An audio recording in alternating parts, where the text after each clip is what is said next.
Pabrik bata tutup? Apakah tanda-tanda kebangkrutan? Sebentar dulu. Menutup pabrik belum tentu perusahaan akan bangkrut. Bahkan bisa jadi hal ini merupakan strategi yang cerdas dari manajemen Bata.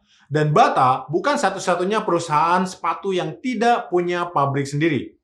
Beberapa brand sepatu yang terkenal tidak memiliki pabrik sendiri. Mereka mengandalkan pihak ketiga di berbagai negara. Sebut saja Nike, Adidas, Puma, New Balance, Vans, Converse, Under Armour, dan Reebok. Brand-brand tersebut fokus pada desain, pemasaran, dan distribusi. Sementara proses produksi dijalankan oleh pabrik-pabrik rekanan yang fokus dan merupakan spesialis dalam produksi sepatu. Dalam bicara profesi kali ini, saya undang seseorang dengan profesi sebagai footwear developer yang bertanggung jawab terhadap pengembangan sepatu di salah satu brand besar, yaitu Nike, dan ternyata beliau bukan karyawan Nike, tapi karyawan dari perusahaan atau pabrik yang memproduksi sepatu atas pesanan brand-brand besar. Bicara profesi. Kita sambut saja tamu kita yang istimewa hari ini, yaitu Anissa. Yeay. Apa kabar?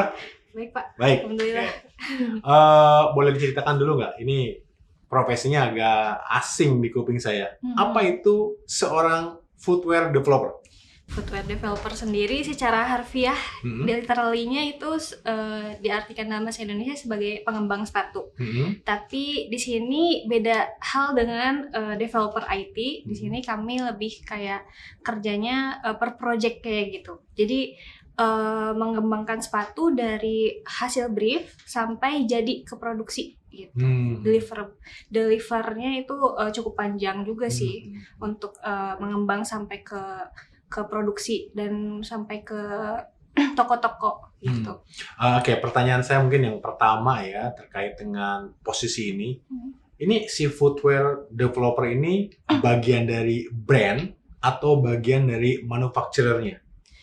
Sebetulnya itu memang nama resminya dari brand, tapi dipakai juga oleh beberapa brand-brand yang lain juga sih Pak gitu. Jadi mungkin sekarang sudah jadi bahasa umum ya untuk profesi footwear developer ini gitu. Maksudnya kerja untuk brand sebagai karyawan brand atau karyawan dari pabrik pembuat sepatu? Itu biasanya sih kebanyakan pegawai pabriknya sih gitu. Cuman dia lebih ke development-nya gitu. Oh, development-nya. Jadi nggak langsung ke production, tapi dia di development-nya aja gitu. Dia berhubungan dengan brand-nya dong ya? Iya, betul. Oh, oke. Boleh tahu nggak waktu yang di-handle itu sebagai footwear developer itu ada brand apa aja? Salah satunya aja. Salah satunya mungkin Nike ya Pak ya. Nike yang banyak di Indonesia tuh Nike. Saya pengen tahu nih bagaimana sih Nike ini diskusi mungkin di awal atau ada request dengan seorang footwear developer sampai dengan sepatunya dibuat mungkin launching ya? Iya, tahapannya seperti apa Anissa? Ini cukup panjang. Pertama mungkin dari initial meeting dulu ya, dari kita kan sudah kenal duluan nih sama orang di pusatnya, itu di Oregon mungkin ya, di Oregon di Nike itu ada footwear developernya juga, itu yang di pusat, terus kami yang di workshopnya gitu. Nah di situ sebagai Windows Communication juga kita dikasih brief, nanti kita rencana mau buat ini untuk di season sekian, season ini di tahun sekian. Nah kira-kira itu butuh waktu sekitar 2 tahunan untuk develop. 2 tahun? 2 tahun. Selama itu? Iya, itu untuk yang new model, tapi beda-beda ya. Ada yang new model, ada juga yang sebelumnya sudah ada, namun hanya ganti colorway atau ganti material kayak gitu. Setelah udah ada brief, itu kita diskusi nanti keinginannya dari misalkan dari buyer ini, Nike ini maunya kayak gimana sih bentuknya, kalau enggak inginnya punya specialty apa sih dalam sepatu ini, kayak gitu sih. Mungkin ada juga yang collab ya, kolaborasi dengan artis-artis lain atau dengan brand lain kayak gitu. Jadi si footwear developer ini menangkap kebutuhan dan desainnya. Iya. Tapi tidak mendesainkan ya? Tidak. Itu urusan mereka. Nah setelah menangkap itu apa yang dilakukan? Nah setelah menangkap, di situ kan sudah ada kayak materialnya, kita butuh apa aja nih, material butuh apa aja. Di situ sebagai footwear developer yang ada di workshop atau yang ada di production ya, lebih dekat dengan production karena itu jadi kita komunikasi dengan tim material, kira-kira ini nih kebutuhannya seperti ini, tolong cariin vendor yang kayak gini gitu. Tolong cariin juga kira-kira FOB-nya atau apa, FOB itu kayak modal ya, modalnya untuk sekian, harganya sekian gitu. Tolong cariin sesuai juga dengan budget kita yang kayak gini gitu, dengan requirements yang ada juga sih gitu. Listnya juga cukup banyak sih gitu. Terus setelah udah ngobrol dengan tim material, kita juga conduct meeting juga sih bareng dengan tim pattern, tim tool, tim tooling. Pattern itu yang mendesain, bukan mendesain, dia lebih kayak ke sketching itu ya, ya dari sketching modelnya itu.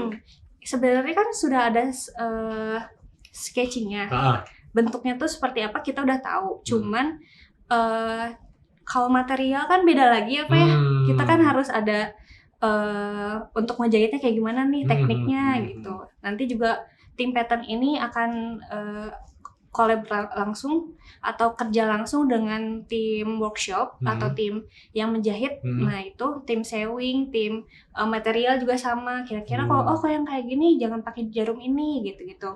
Oke, jadi intinya setelah mengcapture kebutuhannya, desainnya, itulah tanggung jawab si footwear developer yang lebih dekat ke workshop atau bagian dari perusahaan workshop ini untuk mengkoordinasi semua pihak ya? Iya betul. Termasuk, itu ada banyak juga sih, ada vendor lain juga yang harus ikut meeting. Oh gitu, karena kan subcon ya kan? Iya, subcon juga. Tapi pricing itu yang setup siapa? Pada saat meeting di awal atau gimana? Itu dalam tahap initial meeting udah dibahas juga sih, Pak. Itu wewenangnya brand berarti ya? Pokoknya pricingnya segini gitu ya? Pricingnya segini, pokoknya nanti itu yang bakal menghitung langsung dari tim accounting-nya sendiri sih. Tim gitu. finance-nya gitu. Oke. Tadi kalau setelah initial meeting itu kemudian udah diskusi dengan berbagai pihak, tapi kenapa kok untuk new model tadi sampai 2 tahun gitu ya? Boleh diceritakan nggak kenapa sih alasan mereka 2 tahun sebelumnya harus menyiapkan? Apakah itu karena volume atau karena prosesnya pembuatannya panjang atau gimana? Alasannya apa? Alasannya karena banyak stage-stage yang harus dipenuhi dulu dalam waktu itu ya, dalam kurun waktu yang cukup panjang itu. Karena kan sepatu sendiri tidak ujuk-ujuk atau tiba-tiba ada bentuknya, moldnya kayak gitu kan, harus dibuat juga. Dan untuk di workshop sendiri sih sebenarnya hanya membuat satu size saja, size model cowok dan cewek gitu.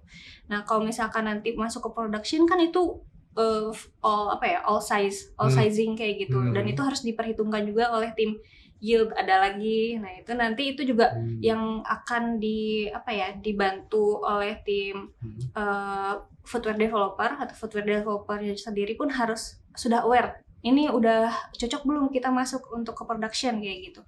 Nanti kalau misalkan pun ada isu-isu terkait dengan sizing yang salah di production, itu balik lagi ke tim footwear developer ya. Gitu. Oke, jadi yang dimaksud workshop itu bukan pabrik yang memproduksi massal, bukan ya? Belum, itu masih sampel. Jadi sampling aja. Jadi cuman buat satu untuk cewek, satu cowok. Warna segala macam itu tidak di sana?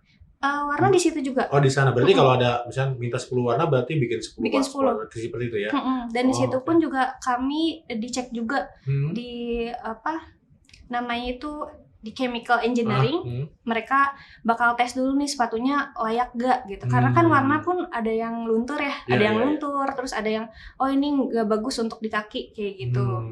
Ada juga yang bikin lecet. Nah itu tim pattern juga sih, berhubungan langsung dengan tim pattern. Oke. Ini yang lama 2 tahun itu di bagian mana ya sih biasanya? Workshopnya menyiapkan semua peralatan produksinya, atau ya nunggu timeline season mereka aja yang akan keluar kapan? Kira-kira di mananya ya?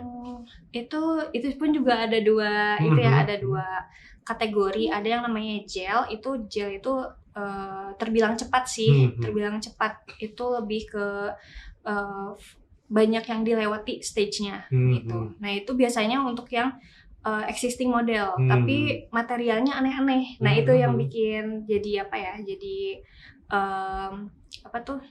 yang sulitnya lah gitu. Jadi di R&D ya? Atau nyari supplier yang bisa supply itu gitu ya maksudnya? Tidak sebentar ya? Tidak Oke. sebentar, banyak tes-tes juga yang harus dijalani, trial-trial.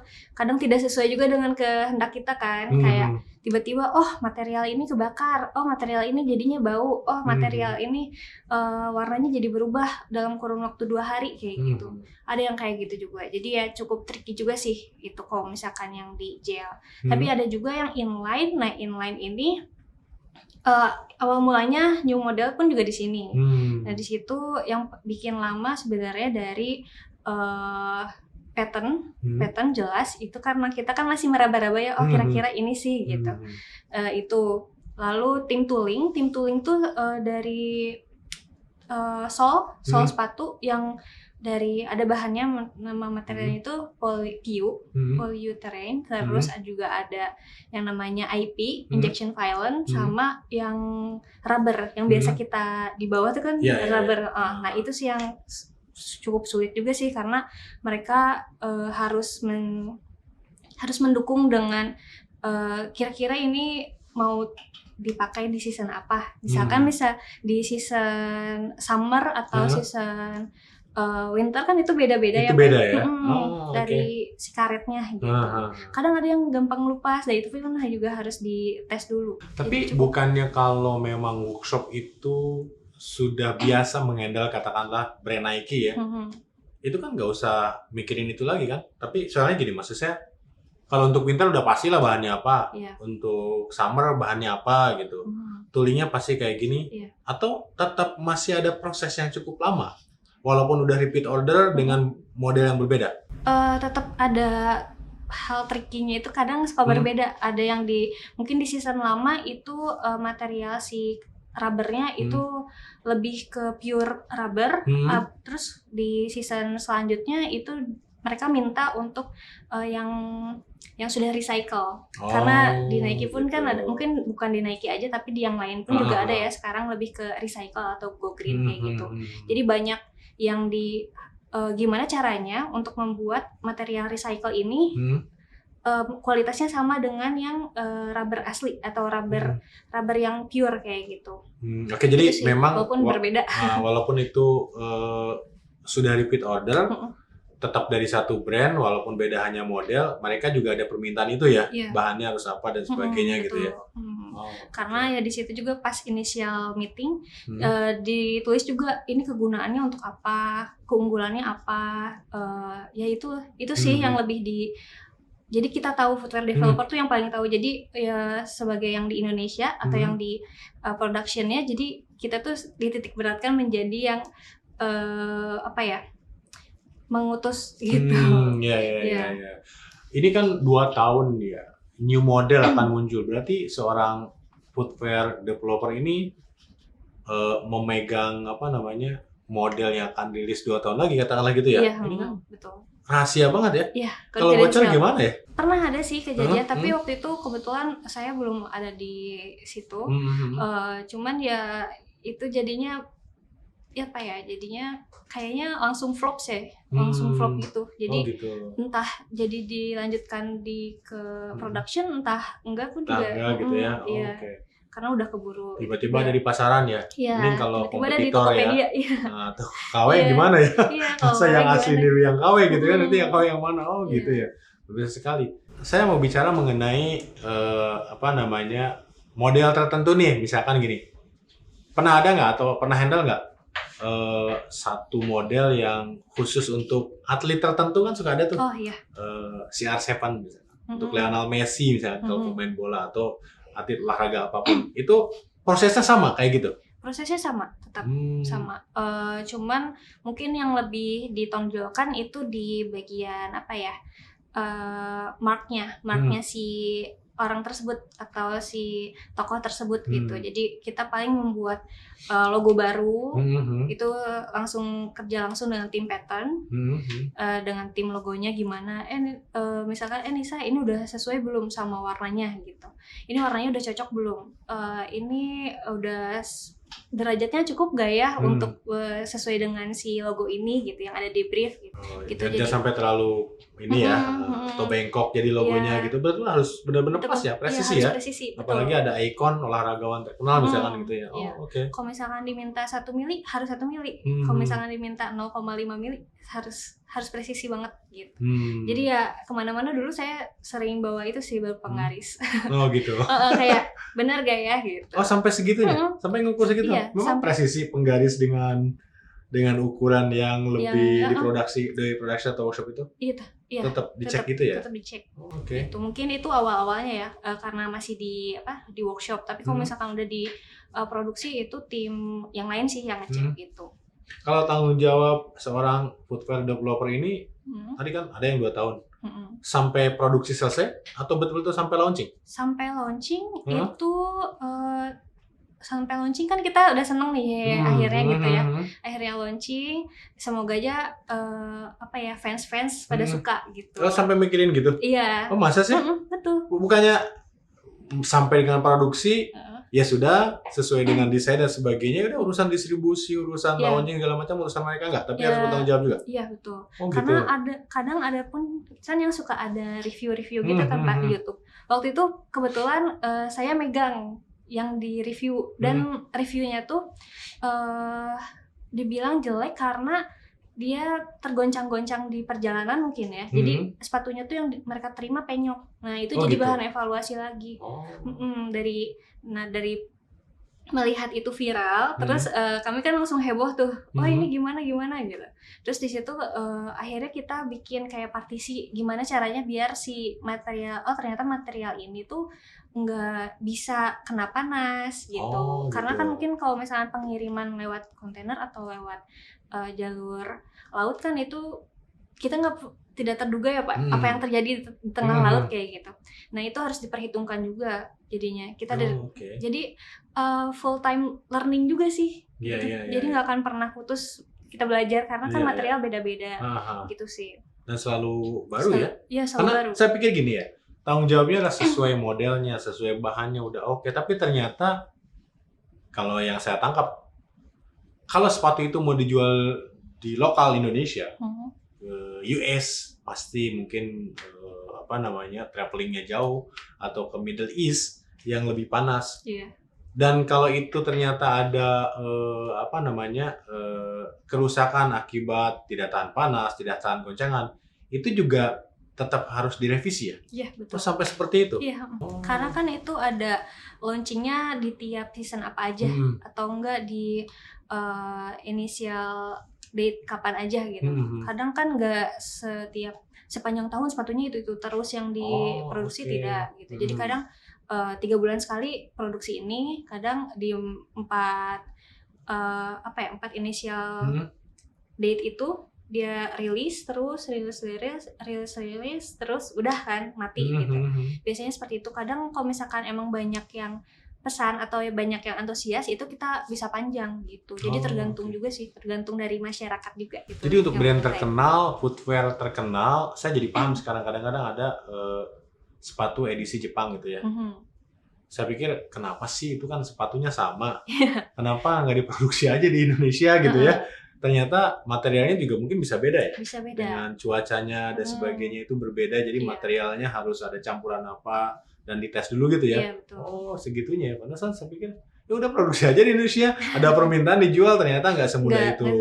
Kadang kalau kita beli model atau sepatu di Jepang dibawa ke Indonesia mungkin kok rusak gitu ya, karena mungkin di sana lebih dingin, di sini panas dan sebaliknya seperti itu ya. Iya, bisa sih. Oke. Kalau bicara mengenai profesi footwear developer sendiri, kan tadi sebenarnya ada yang nempel ke brand ya, ada juga yang nempel ke workshop ya, gitu. Workshop ini biasa jadi satu dengan pabrik atau nggak sih? Jadi workshop ini bagian unit dari factory atau bukan? Iya, betul. Oh, dari factory. Dari factory. Gitu. Tapi yang lebih ke nempel ke si brandnya tersebut itu di workshop ini sih. Oh, di workshop justru. Di tim development. Workshopnya kan tim development gitu.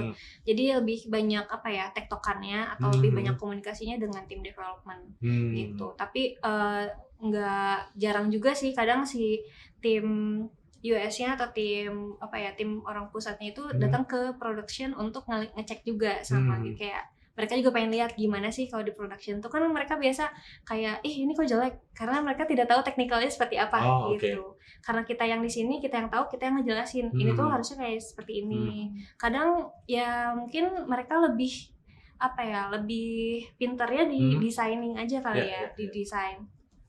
Gitu sih Pak. Kalau bicara profesi mengenai footwear developer ini dari cerita Nisa ini menarik ya. Karena berhubungan dengan brand, kemudian harus menganalisa banyak hal sehingga bukan hanya fit sebagai functionnya sesuai model, tapi juga terkait dengan cuaca dan sebagainya gitu ya, atau digunakan untuk fungsi apa dan seterusnya, itu kan cukup banyak yang dipelajari.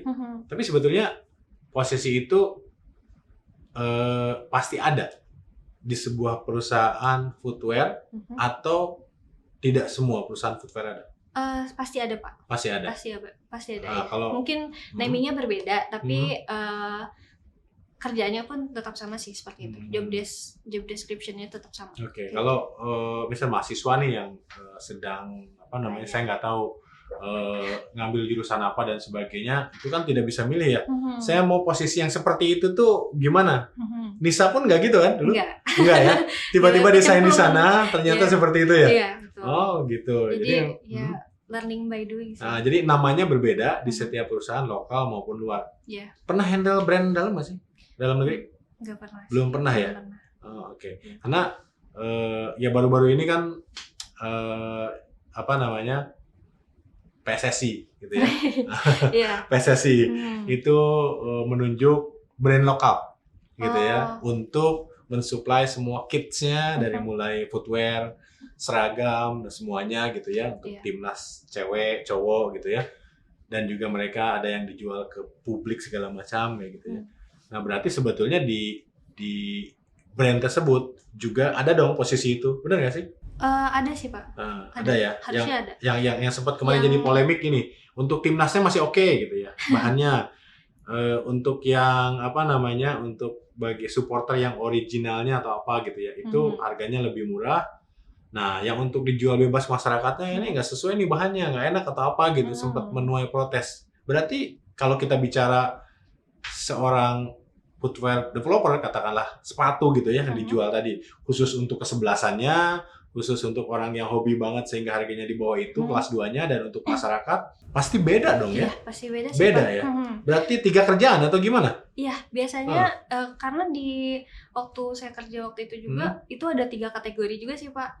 Jadi beda-beda kegunaannya tergantung untuk apa, untuk lifestyle kah, untuk sport yang digunakan daily atau digunakan dalam olahraganya kan beda-beda juga kan. Mungkin ada yang tenis, ada yang main bola, ada yang main basket, itu juga beda-beda functionnya. Terus ada yang untuk kids. Nah, untuk yang kids ini lebih mengutamakan kenyamanan juga karena kan kaki bayi. Beda juga, itu lebih rumit lagi gitu. Jadi pasti kalau misal dengan yang Bapak sebutkan barusan pasti beda-beda juga sih Pak gitu. Dia untuk lifestyle atau mungkin bahannya berbeda untuk menyaingi harga pasar juga kali ya Pak.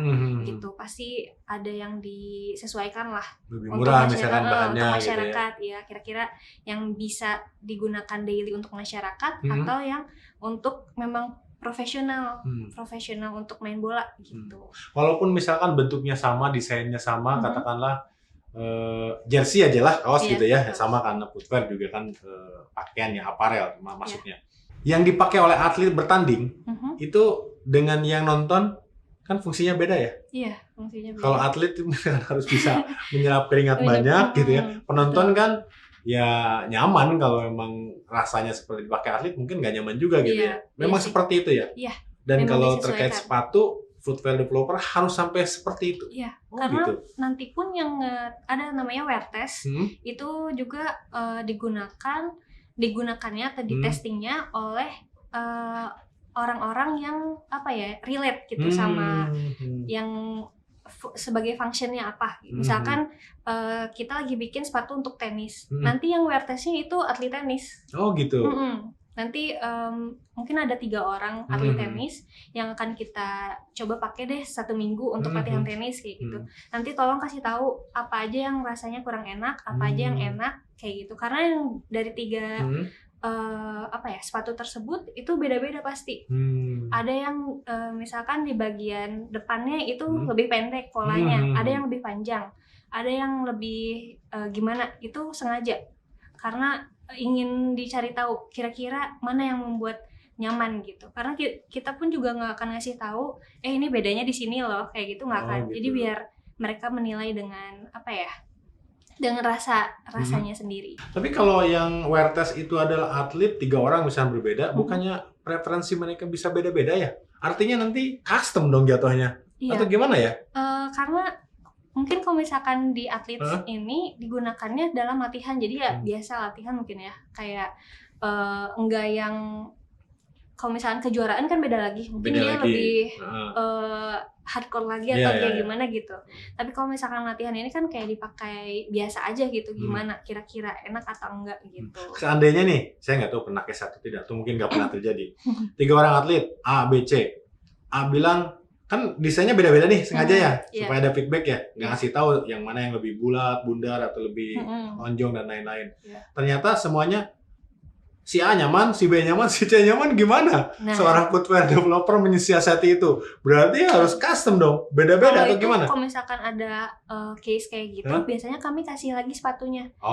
Jadi ada banyak, nggak banyak juga sih, misalkan ada 3 sepatu. Misalkan ada 3 atlet, ada juga 3 sepatu yang mereka harus cobain juga gitu. Gitu. Jadi pokoknya sampai kira-kira jadi general pattern ya? Iya, kira-kira seperti apa sih yang cocok gitu ya untuk dirilis nantinya gitu produksi. Oke. Banyak dong selama menjadi footwear developer menghandle berbagai model ya. Walaupun misalkan kebanyakan dari Nike gitu ya. Iya. Dapat sepatu gratis dong. Iya gak sih? Iya. Kalau itu tergantung dari itunya sendiri sih, Pak. Bukan. Nih Nisa, dapat sepatu gratis gak nih gitu ya? Model baru. Nisa dapat sepatu gratis gak? Kalau nggak apa-apa. Kadang ya mungkin ada yang ngasih kayak gitu. Gitu. Kayak, nanti mau bisa ambil ya di saya. Gitu. Ada yang berbaik hati, tapi itu biasanya langsung dari tim brandnya sendiri sih kayak gitu.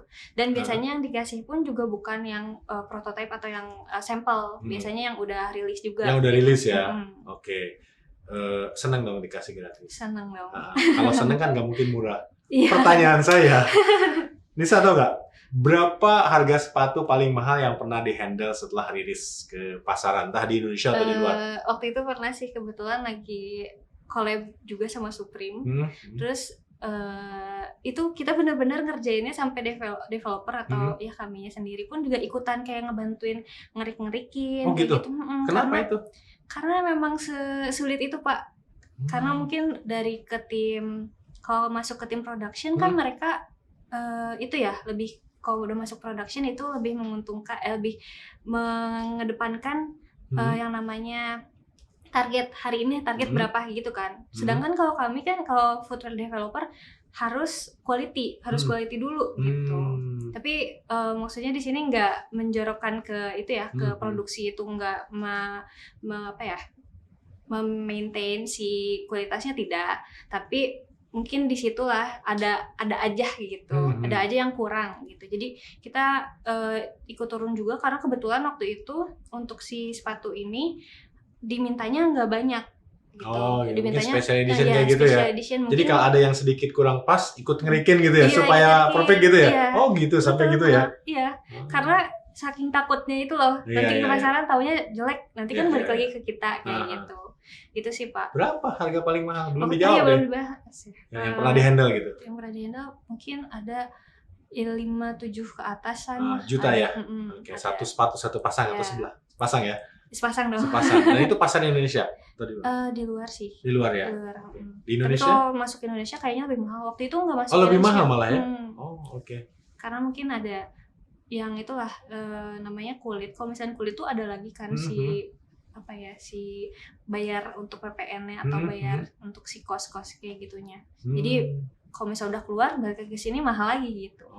Kenapa bisa terjerumus ke profesi footwear developer? Emang S1-nya di mana? S1-nya saya di salah satu Universitas Negeri di Bandung. Jurusan apa? Jurusan teknik industri, DKP, kan ada desain segala macam, marketing atau apa? Takutnya kaget nanti teman-teman. Ya buat kaget aja kan, bisa jadi hook kita ya. Apa? Saya jurusan bahasa Jerman, Pak. Bahasa Jerman? Iya. Nah kenapa ke sana ya? Iya. Apa ada passion tertentu sehingga saya harus masuk ke industri footwear atau gimana? Enggak sih sebenarnya. Waktu itu kebetulan lulus. Setelah lulus beberapa bulan kemudian langsung corona, Pak. Jadi emang cukup banyak waktu untuk menyelam ke sana ke sini waktu. Jadi apapun lah ya. Yang penting nyangkut ya. Tapi iya. menarik sih tadi ininya role-nya ya. Bisa role-nya. terlibat dengan Iya, banyak betul. tim, ternyata handle brand yang besar juga ya. Iya. Kayak gitu. Iya. Oke. Cukup banyak belajar juga sih Pak. Jadinya kemana-mana juga. Oke. Sebenarnya kalau kerja di bagian footwear developer lah, katakanlah memang ada orang yang ingin kerja di bagian itu. Jurusan kuliah apa sih yang paling relevan? Yang paling dekat aja gitu ya. Kira-kira apa sih? Mungkin ke desain. Oh, desain. Justru orang desain ya. Terus ada juga teman waktu itu dia jurusannya perkulitan. Perkulitan. Kulit. Gitu. Emang ada? Ada Pak di Yogyakarta. Oh gitu. Yang saya tahu perkulitan itu dermatologi sih, bukan ya? Bukan. Oh bukan. Dia kulit. Maksudnya kulit. Itu mah dokter ya? Dokter. Ini kulit. Ya kulit untuk bahan material kayak baju, jaket dan lain-lain. Apa itu fakultasnya? Seni? Seni bukan? Bukan sih, kayaknya tekstil deh. Oh tekstil. Tekstil. Tapi khusus mungkin perkulitannya di sana masuknya. Di sana. Cocok di sana Cocok gitu ya. gitu. Oh. Banyak juga sih Pak yang mungkin yang lebih relate tuh ke jurusan itu sih. Yang tekstil, karena kan kita juga lebih tahu ya material apa kira-kira. Maksudnya yang lebih bisa nge-suggest ke tim production atau tim footwear developer yang ada di pusatnya gitu. Bahasa Jermannya kepake nggak? Bahasa Jerman ya dipakainya waktu pas ngajar adik-adik aja sih Pak. Oh gitu, bahasa Inggris saja yang dipakai ya? Iya, bahasa Inggris aja sih. Kalau posisinya, profesinya sebagai footwear developer udah dijelaskan, sangat paham sekali sepertinya ya. Luar biasa. Bahasa Jermannya dong sedikit. Aduh. Tentang posisi footwear developer itu apa, dan bagi yang berminat tuh bahasa apa? Jerman, bahasa Jerman dong, katanya lulusan sastra Jerman gitu ya. Oh, bisa pegang. Aduh, iya. Apapun lah. Ich habe das vergessen. Ja, ich habe noch nie schon gesagt haben, so ich habe nie gefunden in meinem Kopf.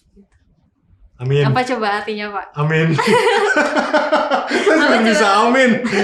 apa artinya? Ini kita bahas subtitlenya, apa artinya? Saya udah banyak kosakata yang lupa dan nggak tahu apa ya kira-kira yang harus diomongin di kepala saya dari kepala saya gitu sih. Oh gitu. Itu artinya. Itu artinya itu sendiri gitu ya. Excuse ya artinya. Oke. Tapi kalau untuk ngajar atau misalkan dari textbook sendiri sih itu masih bisa ya. Cuman kalau misalkan untuk naroleng bahasa Jermannya. Konversusen yang naroleng itu harus banyak berlatih. Harus banyak berlatih ya. Tapi kalau ngajarin grammar atau kata dan sebagainya itu masih oke ya. Masih oke Pak. Oke. Terima kasih Nisa atas waktunya. Cukup menarik, unik kalau menurut saya karena baru tahu ya. Saya pikir orang desain, tapi desain kan tidak berhubungan dengan brand sampai menghandle semua tim workshop, bahkan sampai dengan produksi dan launching ya. Itu lebih jauh lagi. Ternyata posisinya adalah footwear developer. Oke, sampai ketemu di Bicara Profesi berikutnya. Terima kasih Nisa. Terima kasih Pak.